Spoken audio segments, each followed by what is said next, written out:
hadirlah pemimpin kita Al-Mahdi. Sebuah waktu yang paling tepat untuk munculnya seorang pemimpin yang mempersatukan orang-orang beriman. Ketika manusia kebanyakan sedang sibuk cari makanan, ketika manusia kebanyakan sedang panik, baru mengalami ketiadaan teknologi. Tapi orang-orang beriman yang ngerti ilmunya sudah menyiapkan diri. Nah, karenanya kita wajib menyiapkan diri dari sekarang.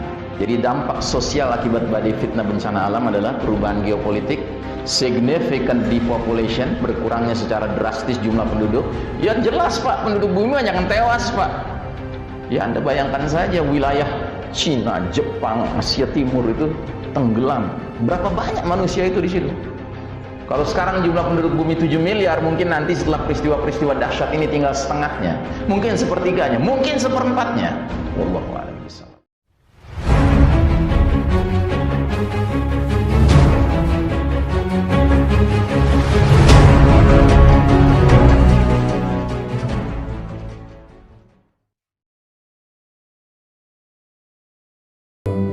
Makanya ada hadis mengisyaratkan nanti umat Islam di zaman kepemimpinan Al-Mahdi berperang lawan Rum, Eropa, Kristen, ya. Itu disebutnya perangnya apa? Al-Malhamah Kubro, perang besar. Tapi kalau kita baca hadisnya, ya, pasukan Rum itu mengibarkan 80 bendera. Setiap benderanya 12.000 personil. Coba 12.000 kali 80 berapa, Pak? 960.000 personil. Nggak sampai 1 juta, Pak. Gak banyak kalau menurut hitungan sekarang, itu gak banyak. Indonesia saja TNI-nya berapa? 500.000 Pak, cuman satu negara, cuman satu bendera, 500.000. Ini 80 bendera, 960.000 orang Pak. Kenapa Nabi menyebut jumlah segitu perang besar? Karena untuk zaman itu di mana penduduk bumi sudah banyak yang tewas, itu jumlah yang luar biasa Pak. Ini menariknya ilmu akhir zaman Pak. Kita diajak untuk berpikir ke depan, untuk sebuah situasi yang berubah sama sekali dengan situasi kita sekarang. Kemudian terjadi perubahan peradaban. Tadi sudah saya isyaratkan, ya. Para pemimpin negara-negara udah nggak punya kuasa lagi. Kenapa? Mereka nggak bisa tiba-tiba mengkonsolidasi, menggerakkan, memobilisasi tentara, polisi. Nggak bisa. Alat komunikasinya sudah tidak ada. Bingung mereka. Bahkan mereka sedang sibuk nyari makanan masing-masing. Jadi ketika kaum kufar masih menguasai teknologi modern sekarang ini, maka sistem Dajjal dapat seenaknya menjalankan berbagai kezolimannya. Seperti misalnya teknologi pengawasan ketat setiap individu, surveillance technology, ya, mengandalkan CCTV di mana-mana Pak. Ya, bahkan di Amerika sekarang ada undang-undang di mana FBI dan CIA berhak mengetahui semua data warga Amerika. Jadi kontroversi karena apa? Ini pertentangan antara kewajiban mengawasi masyarakat dengan kebebasan individu. Jadi heboh Pak. Yang kedua, perang curang yang tidak adil. Teknologi canggih ini menyebabkan perang curang yang tidak adil Pak. Coba lihat di berbagai medan pertempuran, terutama kalau kaum muslimin yang bertempur dengan orang-orang kafir. Nggak fair Pak, nggak adil. Mujahidin paling jauh pakai M16, pakai AK-47, paling jauh RPG. RPG itu artinya senjata anti tank. Sementara musuhnya di mana? Nggak pergi ke medan perang Pak, di ruang AC entah di mana ruangannya, pakai laptop, pakai mouse, kayak main game Pak. Menggerakkan drone, drone-nya pakai rudal, nggak ada awaknya, pengecut mereka. Terus kayak main game aja, udah kelihatan di mana mujahidin berada ya, target lock ya kan, pencet knob, shoo, gerak rudalnya. 200 mujahidin tewas dengan ibu-ibu dan anak-anak sekaligus. Kenapa ibu-ibu anak-anak mesti kena? Ya nggak terelakkan katanya. Nauzubillahi min dzalik. Tapi kalau nanti teknologi sudah nggak ada, kita perang dengan cara apa Pak? Cara dulu lagi, pakai pedang, pakai tombak, pakai panah, berkuda, ya kan? Itu perang yang jantan Pak. Itu perang yang kesatria Pak. Dan kalau sudah demikian, maka berlakulah kaidah orang Betawi, lo jual, gua borong gitu. Dan kalau sudah begitu Pak, orang-orang beriman yang mempersiapkan diri dengan latihan memanah, latihan berkuda, latihan berenang dari sekarang, niscaya akan berlaku ayat 65 dan 66 surat Al-Anfal. Minimal ketika umat Islam lemah, dia sendirian bisa mengalahkan 2 orang kafir.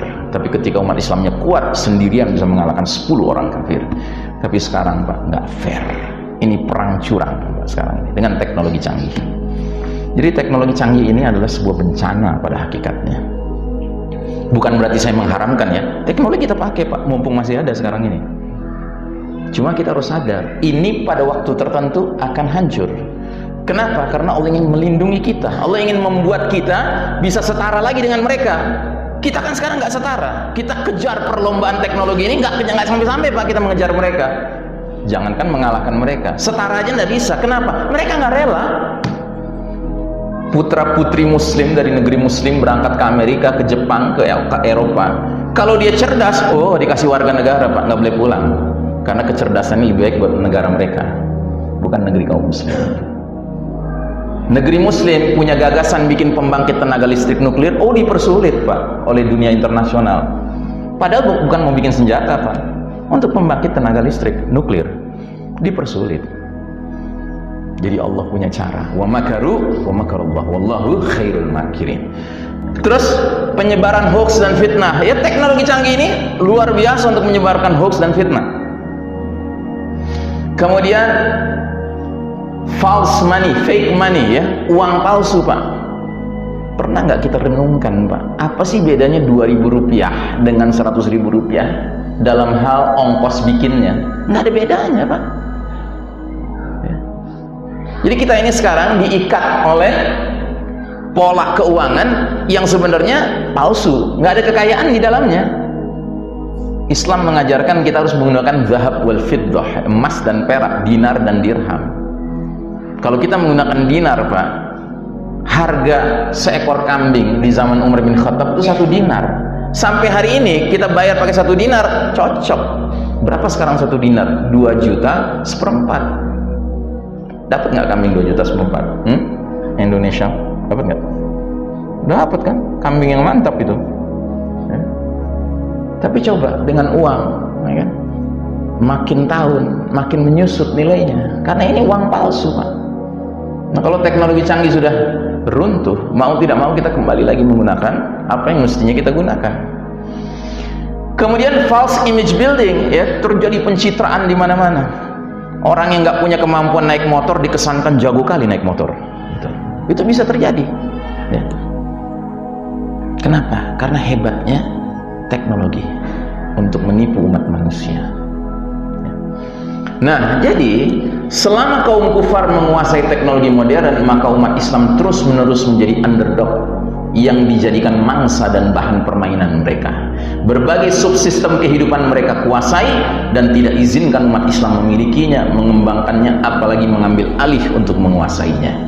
Shutdown modern teknologi bagi kaum beriman merupakan keberkahan dan pertolongan dari Allah Ta'ala. Saat itu umat Islam bisa istirahat dari perlombaan di bidang teknologi melawan barat kafir. Seketika posisi kaum beriman setara dengan barat kafir.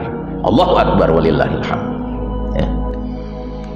Jadi Nabi mengisyaratkan shutdown modern teknologi dijelaskan oleh hadis Nabi ini, wa uttum min haitsu bada'tum. 3 kali Nabi ulang-ulang, kalian akan kembali kepada kondisi seperti sedia kala.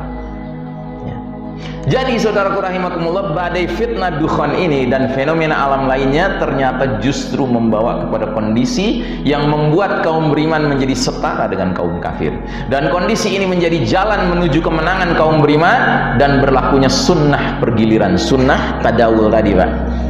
Jadi kalau sunnah tadawul yang kita sudah alami sekarang ini ya, adalah tadinya kita berjaya selama ribuan tahun. Ketika umat Islam berada di atas garis merah sedang berjaya, dan ini berjayanya ribuan tahun Pak, sampai tahun 1342. Tapi tahun 1342 kita meluncur ke bawah. Kita sedang terpuruk sekarang. Untuk kemudian Allah akan tegakkan lagi sunnatullah, sunnah pergiliran, kita berpindah dari babak keempat ke babak kelima. Tetapi untuk mengalami itu kita harus siap-siap menghadapi masa transisi berupa bencana-bencana alam yang seolah-olah mengesankan ini hal-hal mengerikan, tapi sebenarnya ujung akhirnya untuk kebaikan Islam dan kaum muslimin, karena ini membuka jalan kita. Ya. Paham ya Pak? Ini skenario akhir zaman Pak. Ya. Jadi tolong sabar Pak. Jangan ingin memaksakan jadwal kemenangan Pak. Kemenangan bukan di tangan kita jadwalnya, di tangan Allah Ta'ala. Ya, tugas kita adalah bersabar, istiqomah, menyiapkan diri dan keluarga kita. Berharap agar diri dan keluarga kita ini layak dipercaya Allah untuk mudah registrasi mendaftarkan diri menjadi pasukan Al-Mahdi. Itu yang harus kita harapkan Pak sekarang. Nah, jadi saudaraku rahimakumullah, Allah mengatakan orang-orang kafir bikin tipu daya. Apa itu tipu dayanya? Sistem Dajjal. Ya, yang dihancurkan sama Allah. Allah membalas tipu daya mereka itu, dan Allah sebaik-baik pembalas tipu daya. Jadi mereka sudah yakin betul ini, wah teknologi sudah dikuasai, ya kan? Negeri-negeri sudah dipaksakan LGBT, dipaksakan kerusakan-kerusakan lainnya. Begitu Dajjal muncul, sudah dia jadi dinobatkan jadi pemimpin. Tapi ternyata sebelum Dajjal muncul, Allah punya rencana lain, dihancurkan teknologi canggih ini, dengan peradaban canggih ini, ya, sehingga mereka gigit jari, ya. Dan kita umat Islam tinggal menyiapkan diri, ya, berbaris di belakang sang pemimpin, the certified leader, pemimpin yang dapat sertifikasi dari Allah Subhanahu wa Ta'ala.